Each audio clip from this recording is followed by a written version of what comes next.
เจ้าแม่กับลูกแม่กับพ่อแม่ว่าให้หาเข็ดนอนนับเจ้าโอ้พี่น้องเพิ่นเฮ็ดบ่นอนให้บ่าวบ่นำละพี่น้องเอ้ยเพิ่นบอกว่าพ่อคิงแม่คิงนะเพิ่นเฮ็ดบ่นอนให้บ่าวบ่นำละพี่น้องเอ้ยนี่เป็นเฮือนเขาเจ้าพี่น้องก็ซ้ำนี่ซื่อๆเด้เขาเจ้าแบบนี้ได้มามุมกันยามฝนนี่บ่เหลือพี่น้องเนาะพี่น้องหนังสือจมใจนี่เนาะท้าวบุญยงนำสว่างนางจอมใจนำสว่างโอ้ยแม่เฮ็ดบ่นอนนี่เนาะแล้วก็อันนี้บ่นอนผู้ใดอีพ่อเนี่ยเขามาหมดเลยบ่เลือเลยไฟนี่คุณ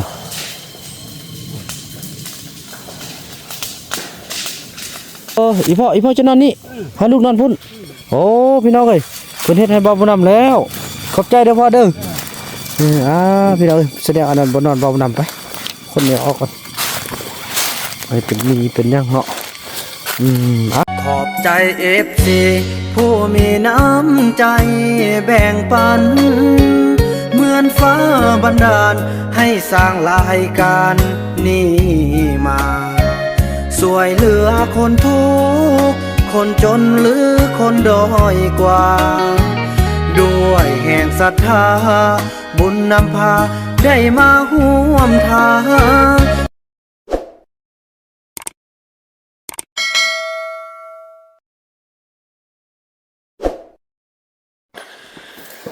สบายดี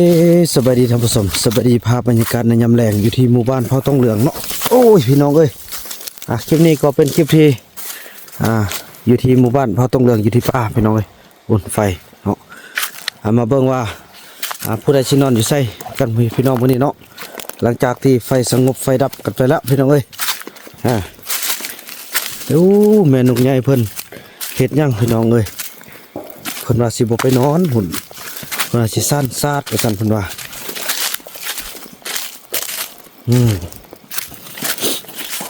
แล้วบ่าวบ่นำก็สิได้มานอนอยู่เฮือนบ่าววาดนี่แหละพี่น้องเอ้ย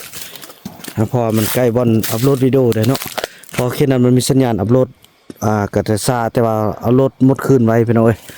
น่าจะได้อยู่ดอกโอ้นี่โอ้เพิ่นซ่านไว้พี่น้องเอ้ยแม่ซ่านไว้ซ่านซาดเอาไว้ซ่านซาดนั่นนี่ซ่านซาดเนอะ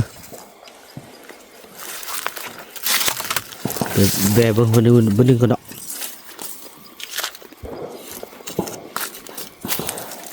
แม่นอนพี่เลยนอนพุ่นนอนนี้ย่าแม่ชันไว้ดิสัตว์มือค่ำเลยบ่ได้ชันมือค่ำนะเป็นแม่เฮานึกว่ามือชันมือค่ำแล้วยังหย่องซะนะเสียยังหย่องย่าลูกสิมานอนเฮือนบ่าวาดทันเด้อลูกมานอนเฝ้านำเด้อลูกสิอัปโหลดวิดีโอได้ลูกก็มาเบิ่งสั้นซัดได้เด้อลูกไปเอาเครื่องก่อนเด้อพี่น้องเอ้ยเนาะโอ้น้องเอ้ยเพิ่นสิสั้นซัดสิได้มาเบิ่งเพิ่นสั้นซัดพี่น้องเอ้ยมื้อนี้เนาะว่าเพิ่นสิสั้นแบบใดพี่น้องเอ้ยนี่อันนี้ถือว่าการก่อตั้งการสั้นซัดของเขาเจ้าเนาะ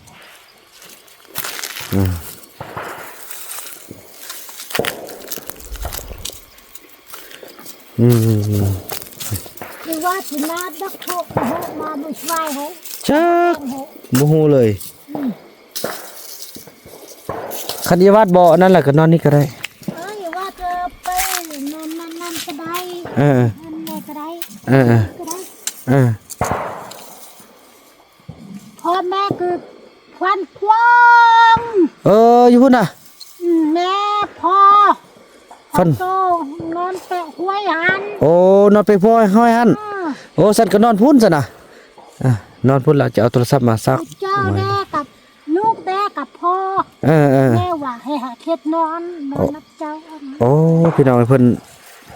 เฮ็ดบ่นอนให้บ่าวบ่นำแล้วพี่น้องเอ้ยเพิ่นบอกว่าพ่อคิงแม่คิงนะเพิ่นเฮ็ดบ่นอนให้บ่าวบ่นำแล้วพี่น้องเอ้ย เพิ่นกำลังสิสั้นซาดเนาะความยังกันยามแรงเด้อลุกไปพุ่นก่อนเด้อพี่น้องเอ้ยเนาะสั้นละพี่น้องเอ้ยบังทางนี้มันจะไกลทางนี้มันจะลัดพี่น้องเอ้ยเนาะลัดออกพุ่นไปเอาไปทางลัดดีกว่าโอ้รถบ่ได้ติทางลัดนี่บ่จื้อใส่เป็นใส่แล้วพี่น้องเอ้ยนี่ทางไฟไหม้หมดแล้วโอ้ยไปได้บ่นี่อย่าไฟขึ้นไปเลยนี่คือทางลัดโอ้โหบ่ได้หอนน้อยคำนี้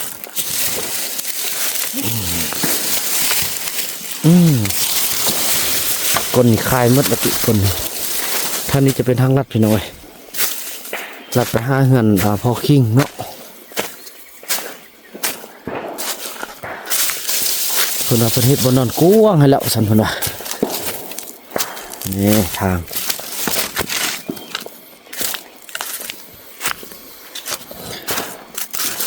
อันนี้เส้นทางเขาจะตัดข้ามเส้นเดียวแต่ว่าข้ามซ่องนนผู้เลยพี่น้องเลยไปกันยังพอทันหมดดีแต่ก็โอเคแล้วเนาะนี่อันนี้แหละพี่น้องเลย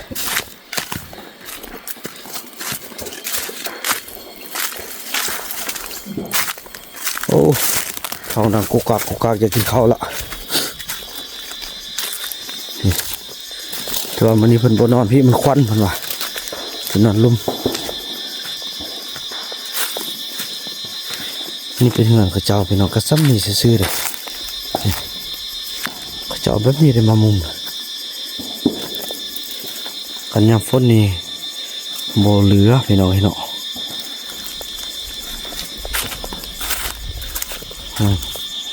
จะมีใบอันนี้เด้ใบอันนั้นเด้ส่วนไล่จะเป็นใบกล้วยเนาะคันนี้ใบกล้วยก็ได้เนาะโยงไปทางไหนก็ได้นี่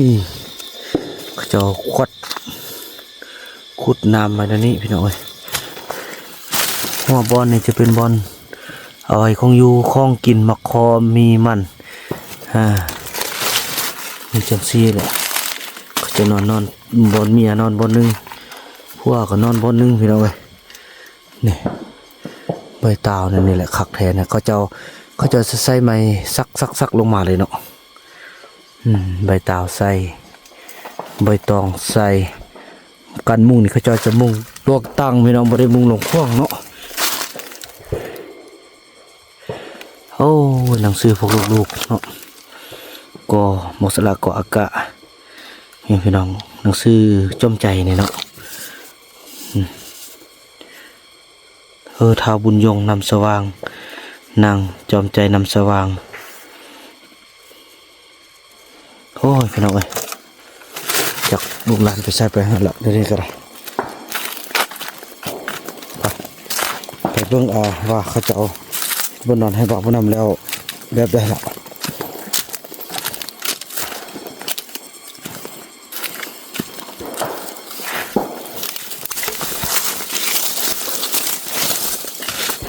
เพราะงั้นมันจะใกล้กับลงทางแล้วบ่แม่นทางนี้ชื่อทายุว่ามาทางนี้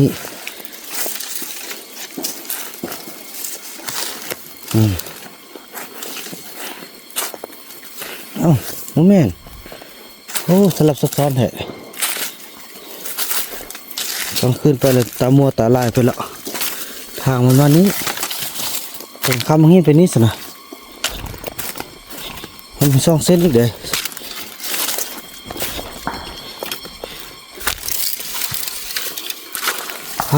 แปลนมดเลยน้องเอ้ย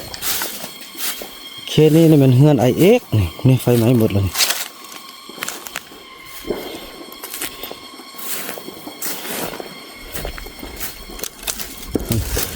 คือไอเอ็กอยู่ใส่คิดถึงอยู่บ่นี่ไอเอ็กไอคูณไอเอ็กเนาะไหม้หมดเลย บ่เหลืออีหยังเลยนี่เราบ่นอนเขาเจ้านะแน่ใส่ต้นไม้ต้นใหญ่ต้นนึงพี่น้องก็ไปเฮ็ดเนาะ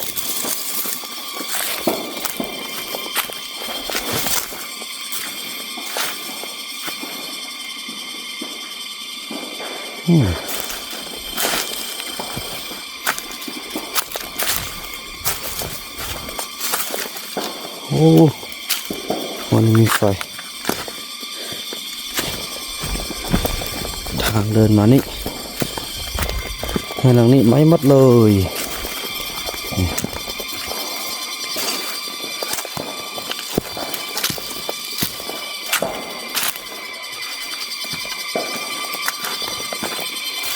ตรงนี้ไม้มัดละ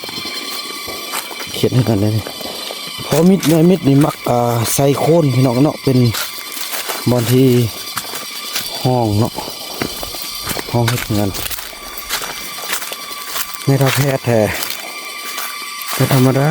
เลยไม่ทับแพทย์นี่ถูกนี่ก็ไม่มืดละ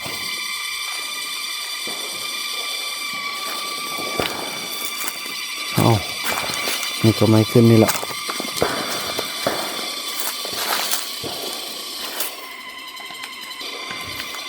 พี่น้องเลย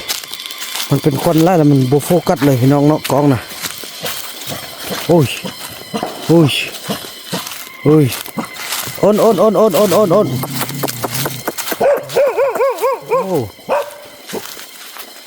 อ้พี่น้อง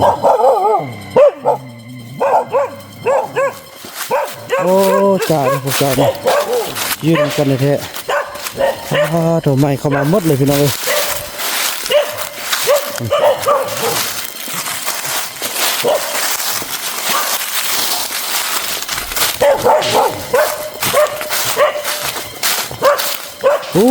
นอนนี่เนอะ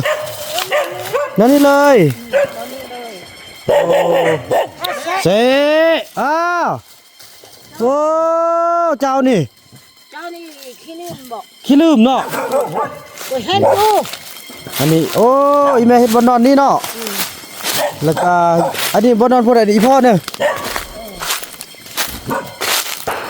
บนนอนพ่อเฮ้ยวันนี้มันเบาบนน้ำจะนอนทางใดเนาะนี่เห็นทางนี้เขาเนื้อพ่อดังไฟต้มมีไหมต้มมี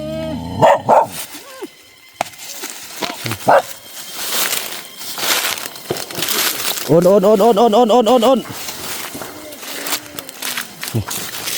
อ้บอลหนอกก็จะซอกนอนขึ้นไฟนี่ก็เข้ามานี่พี่น้องเอ้ยอ้าวมานี่ก็น่าจะเขาจะเกี่ยวไปทางนี้หมดแล้วเนาะ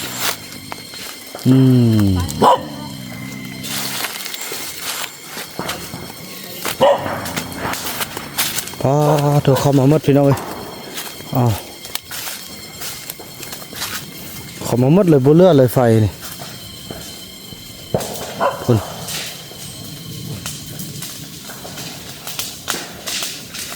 พอถูกทางนี้ไม่มาหมด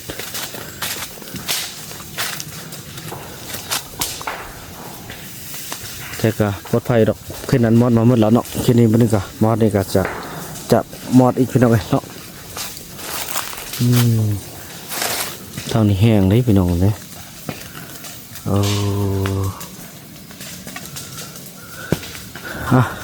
พี่น้อง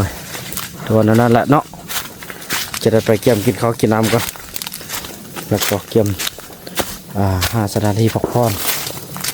กันพี่น้องเลย